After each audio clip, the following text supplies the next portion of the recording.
రవి అని పేరు పెట్టుకున్నారా? రవి అని పేరు పెట్టుకున్నవారు ఈ వీడియోని చివరి వరకు చూడండి. ఈ రవి అని పేరు పెట్టుకున్న వారి జాతకంలో వారికి ఉన్న అంశాలు పాజిటివ్గా ఉన్నాయా, నెగిటివ్గా ఉన్నాయా అని తెలుసుకోవాలనుకుంటే ఒక్కసారి ఈ 9 గదుల బాక్స్లో ఈ వాల్యూస్ను కనుక వేసుకొని చూసినట్లయితే ఏ విధంగా ఉంటుందో ఒకసారి చూద్దాం.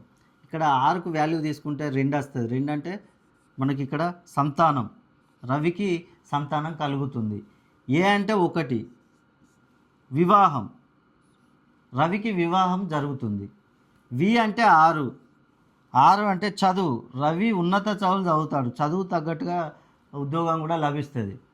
ఇక్కడ ఐ అంటే 1 వచ్చేసింది. 1, 2, 6 అంటే ఇవి రవికి పాజిటివ్గా ఉండే అంశాలు. నెగిటివ్గా ఉండే అంశాలు ఏంటి అంటే ఫిల్ కానివి. ఇక్కడ 3 ఫిల్ కాలేదు. రిలేషన్షిప్లో రవికి అనేక సమస్యలు. 4 ఫిల్ కాలేదు. 4 అంటే రుణ బాధలు ఎక్కువగా ఉంటాయి రవికి. 5 సొంత గృహం ఇల్లు కట్టుకునే అవకాశాలు తక్కువగా ఉంటాయి. 7 వ్యాపారం, ఏ వ్యాపారం చేసినా కూడా రవికి నష్టాలే. 8 రవికి ఆరోగ్య సమస్యలు కూడా తలెత్తుతూ ఉంటాయి.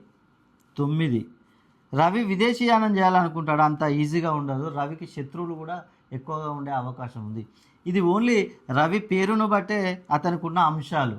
డేట్ ఆఫ్ బర్త్ను బట్టి కనుక మనం చూసుకున్నట్లయితే డేట్ ఆఫ్ బర్త్ను పేరును బట్టి చూసుకుంటే మనకు రవికి ఉన్న అంశాలు ఏ విధంగా ఉన్నాయనేది పూర్తిగా తెలుసుకోవచ్చు. అదేవిధంగా రవి పేరులో కనుక మనం వాల్యూస్ తీసుకున్నట్లయితే ఇక్కడ మనకు 10 వస్తుంది. 10 అంటే 1 + 0 = 1.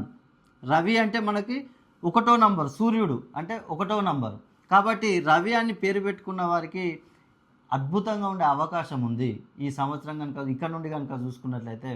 మీరు కనుక రవి అని పేరు పెట్టుకొని మీకేమైనా సమస్యలు ఉన్నట్లయితే మీ పేరులో సంఖ్యాబలం లేకపోవడం వల్లనే మీకు అలాంటి సమస్యలు ఉంటాయి. అదేవిధంగా 180 degrees లోపు మీ పేరులో సంఖ్యాబలం ఉంటే మీకు ఇలాంటి సమస్యలు. కాబట్టి మీ పేరులో సంఖ్యాబలాన్ని 320 degrees పైన కనుక ప్రోగ్రామింగ్ చేసుకున్నట్లయితే మీరు ఈ సమస్యల నుంచి బయటపడవచ్చు.